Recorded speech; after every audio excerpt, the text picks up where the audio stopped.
Trasciende los límites de la pintura, convirtiendo su obra en testimonio de una vida desarrollada a modo de viaje por el espacio y el tiempo.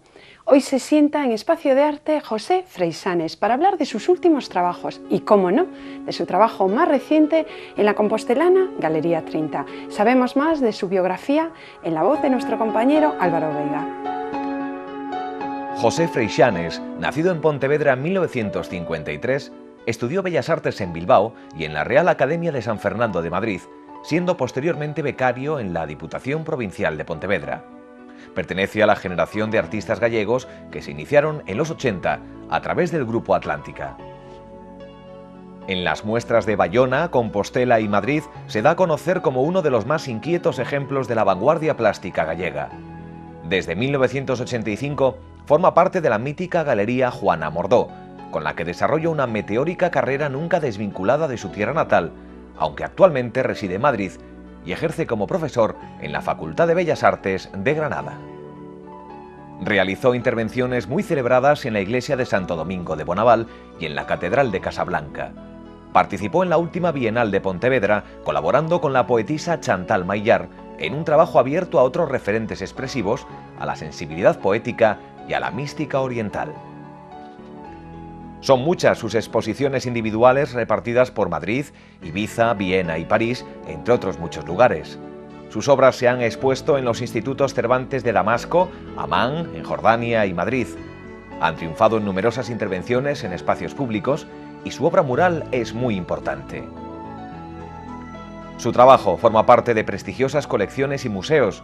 El más reciente, Eclipse lunar con arabescos, se exhibe hasta enero en la compostelana Galería 30, y es todo un juego metafórico sobre el comportamiento humano.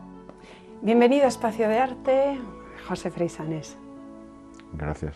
Eclipse lunar con arabescos, una larguísima serie dedicada a un tema tremendamente actual, la globalización. En ella vemos desperdigados, personajes de todas las nacionalidades, indios, de tribus primitivas, bailarinas, lo oriental y lo occidental casi. ¿Pintura social podemos definir este trabajo? Podríamos hablar de carnaval del mundo. Pintura social es todo. Para mí lo que en arte no es social, habría que preguntarse, ¿no? Que si el arte no es social, ¿qué es? Ahora bien, el término social y el concepto de compromiso social y todos estos términos son tremendamente peligrosos, arriesgados, porque con facilidad se entran en presupuestos que no se tenían en cuenta, ¿no? El Eclipse total con arabescos es una obra, es un conjunto de cuadros, es todo un recorrido, un territorio marcado desde hace un año, en el que se le da continuidad a otra anterior serie de trabajos que yo hacía. Y se juega con una metáfora, la metáfora del eclipse, ¿no? E incluso en el coloquio diario, estás eclipsado cuando te quedas así en tierra de nadie, o te eclipsa alguien cuando te entusiasma. Incluso ahora, con la actual situación económica, claro. Claro, ahora está eclipsado el planeta entero, ¿no? Pero el eclipse es el concepto de oscuridad parcial. O sea, el eclipse tiene algo positivo, que es que el eclipse pasa. La luna se eclipsa en un momento determinado y después vuelve a aparecer la luna, el sol igual. Esa es la idea metafórica que tiene la exposición, pero después lo de los arabescos, que es la segunda parte, pues tiene que ver con el juego del arabesco, que está presente en casi todos los cuadros que se pueden ver ahí, pero también con el arabesco es algo más que un adorno, ¿no? El arabesco para el mundo árabe pues es el lenguaje también, la propia caligrafía es arabesco, y arabesco es el lenguaje desde el momento en que la imagen en el mundo árabe adopta una posición secundaria y el adorno, la caligrafía con el adorno, pasa a tomar el primer plano y el protagonismo del lenguaje de las obras. Adornos, damascos, muchísimas veces utilizas telas orientales, supongo que buceando en los mercados, y sí que es muy frecuente. Aquí, por ejemplo, te indican, estas telas que empleas mucho, ¿verdad?, en el presente trabajo, ¿te indican la continuidad de la obra? Sí, la tela, bueno, para mí la tela ya desde hace tiempo es uno de mis divertimentos principales y me encanta muchas veces ver telas y incluso el tema sale en torno al dibujo que produce la propia tela. Otras veces no, otras veces es la misma lona o la loneta o la tela de lino la que provoca el cuadro. Pero la tela entra a formar parte de un juego, que en estos cuadros, que los vaya a ver, lo entenderá inmediatamente en cuanto contemple los cuadros. El adorno de la tela, el arabesco que tiene la propia tela, permanece en un segundo plano, salvo cuando yo lo quiero rescatar y lo pongo de protagonista. Se complementan en esta serie con unos arabescos que yo hago utilizando unas plantillas que conseguí por diversos países árabes, o que me trajeron algunos compañeros, y que me parecen en sí mismas las plantillas unas obras de arte. Plantillas que yo ya conocí hace años en la India y que son las plantillas con las que hacen las guías de los dibujos de las telas que después ellos cosen o que ellos manipulan. Y que ya has empleado en muchísimos más trabajos orientales. Sí, he empleado a lo largo, e incluso fue motivo para algunas piezas en el espacio, como la de San Domingos de Bonaval, ¿no? Cartografía do Tempo, que fue utilizado con unas plantillas que de fabricación propia, de imaginación propia los dibujos, pero todo el laberinto que suponía Cartografía do Tempo eran 12 dibujos en realidad, entremezclados entre sí creaban un laberinto infinito, ¿no? Que ese era el juego de la obra. Y ahí sí que, en esa obra sí que querías unir civilizaciones, ¿no? La oriental y la occidental. ¿Qué supuso la intervención en la iglesia de Santo Domingo de Bonaval? Esa obra, vamos a ver, esa obra se fraguó en realidad, el primer boceto que hice para esa obra la hice en el año 1996, la obra se hizo en el 2002, sí. O sea que estuvimos elaborando esa obra 7 años, con el equipo de trabajo que yo trabajaba en Granada en aquel momento. En el 96 hicimos la primera versión en la entrada de la Facultad de Bellas Artes de Granada, la obra se llamaba Mandala, y era una especie de gran mandala que se hacía en la entrada de la facultad para que la gente al acceder la pisara, y tenía el mismo sentido que en la India, la iba pisando, la iba borrando y era una manera de saludo para entrar en la facultad. Después seguimos ensayando sobre ese trabajo, seguimos perfeccionándolo hasta que apareció el espacio de Bonaval y que nos dejaron el espacio de Bonaval para hacerla. Y entonces hubo una segunda fase que fue la readaptación de esa obra al espacio. Cuando yo vi el espacio de San Domingos, ese barroco pesado gallego, esa piedra granítica eterna ahí, y además la pesadez, ¿no? Sobre todo la sensación de pesadez que tenía, pues se me ocurrió trabajar sobre la idea de lo ligero en el suelo, la ligereza, y era ese contraste del que tú bien hablas, que era la idea de lo oriental y lo occidental, los dos mundos. Y la ligereza también a la hora de emplear materiales, porque ahí utilizaste también técnicas tradicionales de la cultura india, sí, como la harina de arroz. Sí, el kolam lo llaman en el sur de la India. Yo llevaba 4 años estudiando, bueno, llevaba de aquella 4 años, ahora llevo más estudiando la utilización del kolam, que siempre me apasionó, porque desde el primer viaje que hice a la India y descubrí esa técnica, que por otro lado no es una técnica artística, sino que allí la consideran casi una faena del hogar. Lo hacen las mujeres, principalmente las mujeres, es una técnica del mundo femenino. Los hombres, además, cuando a mí me veían fotografiar las piezas, se quedaban asombrados o así como algo despreciativos, hasta diciendo, pero ¿qué hace este hombre fotografiando esto, ¿no? Porque está considerado en el mundo masculino como limpiar los cacharros o limpiar la casa, pues así como se limpian los cacharros en la casa, al final, con un poco de arroz molido, hacían un dibujo que trazaban pues, a una velocidad relámpago, podían tardar menos de 1 minuto en hacer ese dibujo, dibujos maravillosos que estaban ya en la misma trazada del pulso, les salía de forma automática y era alguno de ellos hermosísimos, ¿no? Había, sobre todo la gente ya de edad y mayor, que tenía mucha destreza en él, pues tenían una agilidad de mano que les salía el dibujo con una proporción, además el trazado del dibujo geométrico lo hacen con puntos, por un sistema de puntos para ocupar el espacio y después uniendo esos puntos crean una serie de mandalas que era como el saludo de entrada a la casa. Y mandalas que hiciste en Granada, Claro. dibujos de suelo que hiciste aquí, pero claro, la pena es que era una obra efímera. ¿No crees en la obra eterna, duradera? Lo efímero es maravilloso. Porque lo efímero, mira, ahí hay hace poco oía una frase de una artista que trabaja sobre arte efímero que decía que es que ella no tenía pretensiones de eternidad y la gente que trabaja con arte efímero es que es gente que no le tiene miedo a la muerte. Bueno, yo no estoy de acuerdo con eso. Yo hago obras efímeras y obras... Primero, eterno no hay nada, ni la pintura, ni siquiera las meninas de don Diego Velázquez son eternas. Han sido restauradas en múltiples ocasiones y la historia, la propia historia, el hombre a lo largo de la historia se encarga de restaurarlas o no en función del interés que tengan por esa obra. Si no hubiera interés por las meninas de Velázquez, no te quepa la menor duda que ahora ya no las tendríamos delante.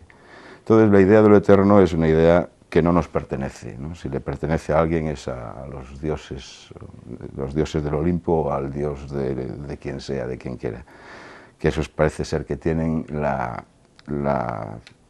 propiedad de la eternidad. Nosotros tenemos que conformarnos con la idea de lo efímero, a mayor plazo o a menor plazo, pero la obra efímera en el sentido de que se hace y se destruye, en el fondo es la que tiene más pretensiones de eternidad. Quiero decir que queda, es una falsa efemeridad porque quedan reproducciones fotográficas, películas de vídeo, 20.000 sistemas hoy de reproducción que hacen posible su permanencia. Y después queda algo mucho más traidor, vamos, con ironía hablando del término, que es la mitificación del recuerdo. Es decir, podíamos pasar a la última cena de Leonardo da Vinci, que ya no existe. Es una obra hecha en encáustica sobre una pared que se destruyó. Pero todo el mundo habla de la última cena de Leonardo como la gran obra maestra de la representación religiosa. Y sin embargo no existe. Si existiera, seguramente, no estaría tan mitificada esa última cena.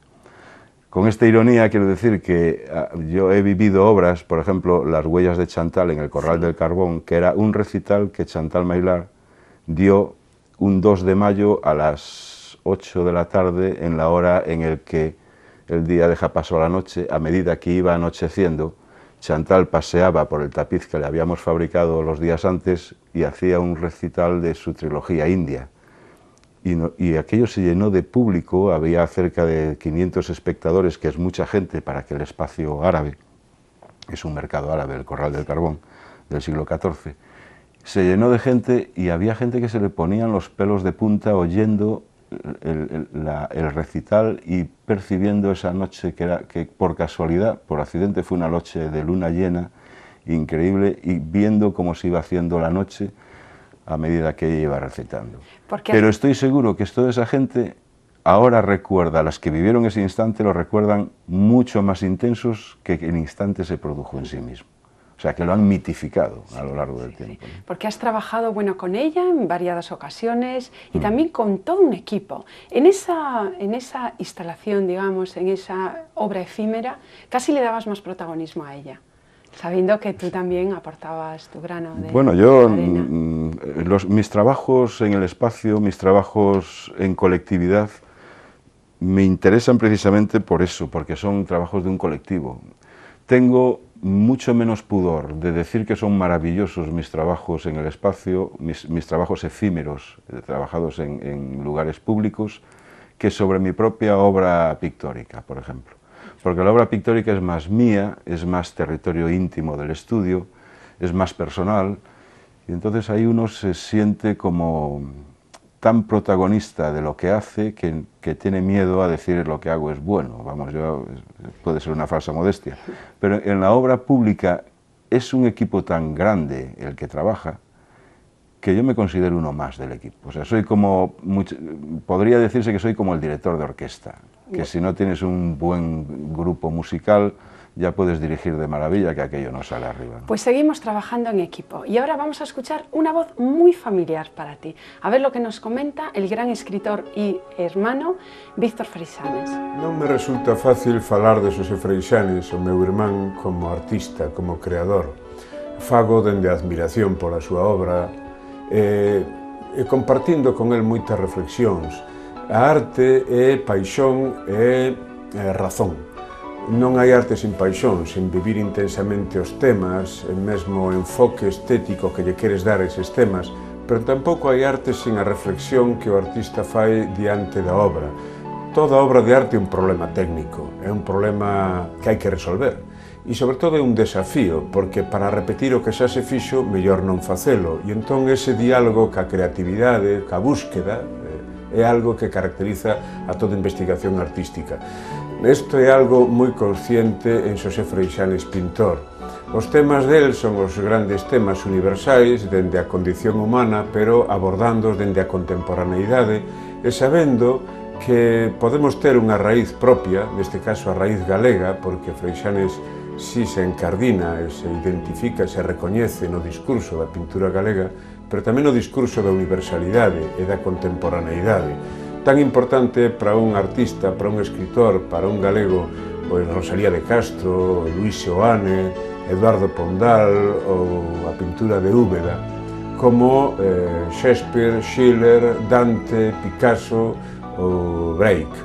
E no caso de Freixanes hai unha especial predilección polo mundo oriental, polas culturas distintas, pola pluriculturalidade, a área toda africana. Eso van a encontrar vostedes nos seus cadros e, sobre todo, na sensibilidade, na súa mirada, que é o que define a arte, unha maneira distinta de ollar, de mirar o mundo. Bueno, amplio repaso y sintetizado de todo, porque creo que no nos va a dar tiempo al ritmo que vamos. ¿Qué te ha parecido el comentario? Bueno, mi hermano me quiere mucho y además tiene el don de la palabra. Sí. Entonces son dos cosas que actúan aquí a mi favor. Sí. ¿Cómo ha sintetizado todo? Claro, esa capacidad de síntesis yo siempre se la admiro a mi hermano desde hace muchos años y creo que nos admiramos mutuamente. Entonces lo único que tengo para él es agradecimiento por todo lo que dice. La capacidad de síntesis y de reflejar una serie de pinceladas no solo la tienes con las obras artísticas, sino a la hora de escribir. Y me refiero a fragmentos del todo, como Flores tardías. Son realmente un recopilatorio de sensaciones. Es precioso, como bien comentabas, casi que te quedas con el capítulo del blanco. ¿Qué reflexión en torno al blanco? Sí, de ese libro, que en realidad es un cuaderno de viaje. Ese libro lo escribo en el 2001, se publica creo que en el 2002, y es un poco la recopilación de los viajes a la India, sobre todo, algún otro más, como el viaje al blanco y al vacío. Y curiosamente el capítulo que más me gusta es el del viaje al blanco. Ahora, si tuviera que hacer el libro, posiblemente no hiciera nada, pero habría algunas cosas que suprimiría de él y otras que añadiría. Pues yo lo encuentro sencillamente delicioso. Bueno, pues muchas gracias. A mí me cuesta muchísimo escribir. No soy escritor. Pues no se nota, no se nota. Bueno. Sí. ¿Cuántos viajes, no? A países orientales, a Sudáfrica? Y eso, el viaje, la memoria, un tema en el que incides muchísimas y en muchas ocasiones. Bueno, el viaje... Viajar es una actitud humana. Quiero decir que el viaje muchas veces no está en el desplazamiento de irse a un lugar o a otro. ¿Se puede viajar sentado? Se puede viajar incluso por aquí, por Santiago de Compostela, ¿no? Se puede viajar simplemente pensando.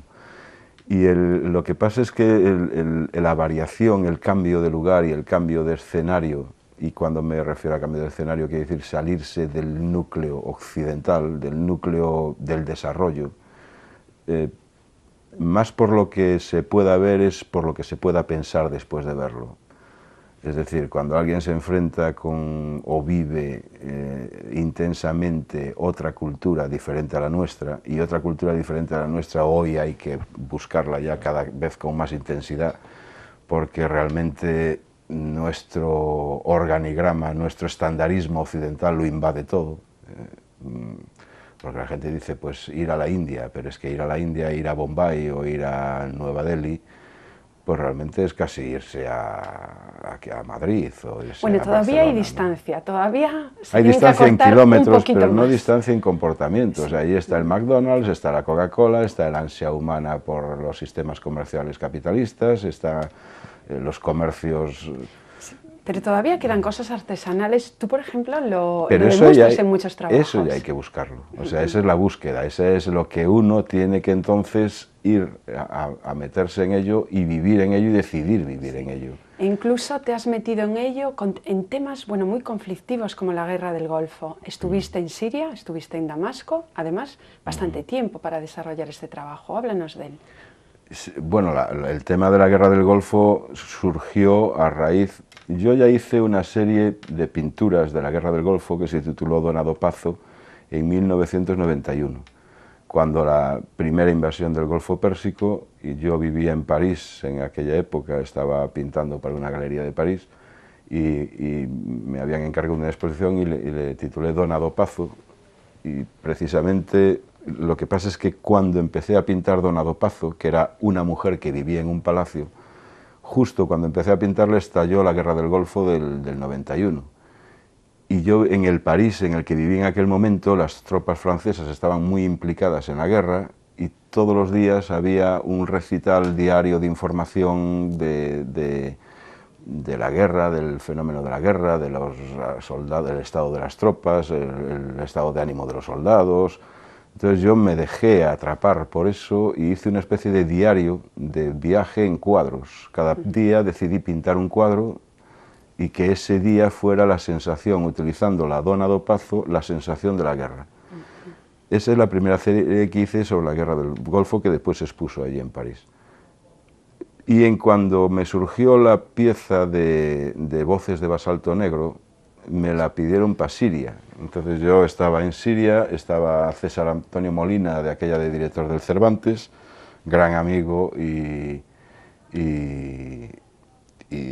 bueno, gran amigo y conocedor de mi obra, y cuando vimos un espacio que había en Damasco que se llamaba el Han Asad Basha, un espacio otomano del siglo XVIII maravilloso, él mismo me propuso, y con el director del Cervantes de Damasco me propusieron si quería hacer allí alguna intervención. ¿Y en este caso es la emigración? En este caso, no, en este caso era la guerra del Golfo, porque Siria era el país ideal, o sea, en el momento en el que yo estaba allí, pues había cerca de 2 millones de refugiados iraquíes viviendo en el propio Damasco. Entonces yo, no se me ocurrió otra cosa, dije, estoy en Siria, estoy en el país del conflicto, en el eje del conflicto bélico, y donde se está viviendo, digamos, el estado de retaguardia, que es a lo mejor un estado casi peor que el de guerra, no peor, pero por lo menos también con su tensión, ¿no? Y entonces recurrí a 11 poetas, 5 poetas españoles, 3 de ellos gallegos y 6 poetas árabes, para hacer una especie de cadáver exquisito en el suelo, utilizando fragmentos de los poemas en caligrafía árabe. Y ahí se juntaron todos los poemas, todos los fragmentos de poemas que eran alusivos, no directamente a la guerra del Golfo, pero era el conflicto de la palabra en torno a la guerra, a la idea de la agresión. Bueno, la obra los resultados de la obra fueron para mí, ahí trabajamos un equipo muy grande, porque yo colaboré no solo con los 11 poetas, sino con 2 calígrafos, uno marroquí y otro sirio, que fueron los que hicieron toda la transcripción de la caligrafía. Me ayudó un libio que se llamaba Matouh, y que fue el que hizo todas las correcciones de estilo, las faltas de ortografía, bueno, una labor tremenda que hizo Matouh. El mensaje de los materiales, que eran muy simbólicos, por ejemplo el basalto, Los ¿no? materiales, usamos harina de arroz para el suelo y tierra de basalto negro, que el basalto es la piedra símbolo de Siria. De hecho, allí entre ellos le llaman el país del basalto, ¿no? Porque lo utilizan desde los tiempos del nacimiento de Jesucristo y antes. Y después allí trabajamos con la Universidad de Damasco, con los alumnos de la Universidad de Damasco. Previamente yo había hecho todos los bocetos con los alumnos de la Universidad de Granada. Fue un equipo de Granada pequeño, reducido, porque no había mucho presupuesto a trabajar allí. Y montamos aquella pieza, y lo que más me emocionó a mí personalmente de la pieza, hubo 2 cosas. Una que me cabreaba, me enfadaba, que eran las palomas de aquel espacio que bajaban a pisármela, y era una pelea tremenda con las palomas. Y otra que me emocionaba todos los días, porque el público, a medida que iba entrando, nosotros estábamos trabajando abajo, la pieza se iba haciendo, y entraban las madres con los niños, se sentaban en la baranda e iban leyéndole los fragmentos a los hijos de los poemas para que los hijos oyeran y después nos decían todos Shukram, Shukram, gracias, gracias por habernos traído esto, por fin alguien se acuerda de nosotros.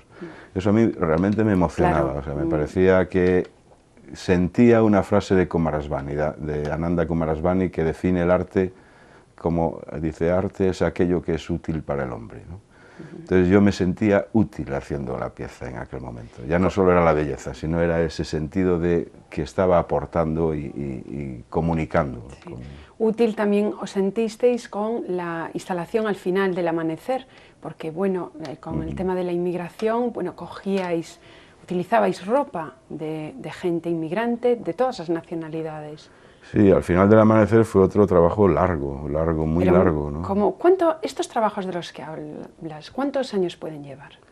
Pues al final del amanecer, yo te diré que cosiendo ropa estuvimos casi 3 años. Y creando una gran jaima, yo creo que para cobijar... Una gran jaima en Casablanca, donde una jaima hecha toda con la ropa de los inmigrantes que la fueron donando, porque yo ahí trabajo con mi equipo de alumnos, estudiantes de la facultad y otros espontáneos que aparecen, y la idea era pues ir pidiendo ropa a todo el que fuera de España, pero que no hubiera nacido en España, es decir, un sentido muy amplio de lo que es el inmigrante. Podía ser un director de empresa, un alto ejecutivo, o podría ser un recién llegado en patera o uno de los que venden en la manta, ¿no? Un vendedor de la manta, pirata. Mira, Freixanes, que no nos queda mucho tiempo, pero retomando la voz de tu hermano Víctor, ¿y qué hay de gallego en tu obra? Lo vimos, digamos, los primeros años, una pintura de corte expresionista, pero ahora, ¿dónde está lo gallego, si es que hay algo? Yo creo que lo gallego está en mí. O sea, yo lo que no tengo pretensiones es de ser ni gallego, ni árabe, ni indio, ni... Vamos a ver, cuando Castelao hace el dibujo que se identifica tanto con Galicia, que es el dibujo de Castelao, la curva de Castelao, Castelao lo arranca del expresionismo alemán en esa época. Hace un viaje por Europa, que está publicado el diario de Castelao, ¿no? En su viaje por Europa, viaja por Francia, por medio Europa, no le interesa el cubismo, en ese diario se puede leer, y cuando llega al expresionismo alemán, se queda entusiasmado con el dibujo del expresionismo alemán. Y él lo reinterpreta desde su propio país. Pero si alguien se acerca a Alemania, a un museo del dibujo de la era del expresionismo clásico, y ve los dibujos de Gross, de Nolde, de Munch, pues identifica inmediatamente el dibujo de Castelao ahí. Entonces, ¿qué es el estilo? El estilo es el espíritu que uno le mete a las cosas. Cuando yo hice Voces de Basalto Negro y elegí 5 poetas españoles, no por casualidad elegí a Alfonso Pexegueiro, a Álvaro Cunqueiro y a José Ángel Valente. Qué casualidad que de los 5, 3 me salgan gallegos, pero es que además son de los poetas que a mí más me interesan y más me gustan. No los elegí solo por ser gallego, o sea, no hice patria de gallegos, sino que yo, Valente, lo llevo leyendo desde hace muchos años, Pexegueiro, aparte de amigo, creo que es un extraordinario poeta, y Cunqueiro, que vamos a decir de don Álvaro, que ya es un clásico. Después se quedó Antonio Gamoneda y Chantal Mailar, que es una gran amiga y una extraordinaria poeta. Pero eso es lo que uno lleva y lo que hace que la pieza sea al final también gallega. O sea, esa pieza es árabe, es siria, es la guerra del Golfo y hay una parte de Galicia ahí metida, ¿no? Y en definitiva, universal. Que eso es lo importante al final. José Freixanes, no tenemos más tiempo. Muchísimas gracias por habernos acompañado. Pues gracias a ti por haberme invitado a este programa. Irónico sobre la actual situación del mundo trasladada al lenguaje plástico. La ve como un eclipse solar con arabescos. Pero recuerden, todo eclipse tiene su salida. El tema que toca José Freixanes es muy actual, la globalización.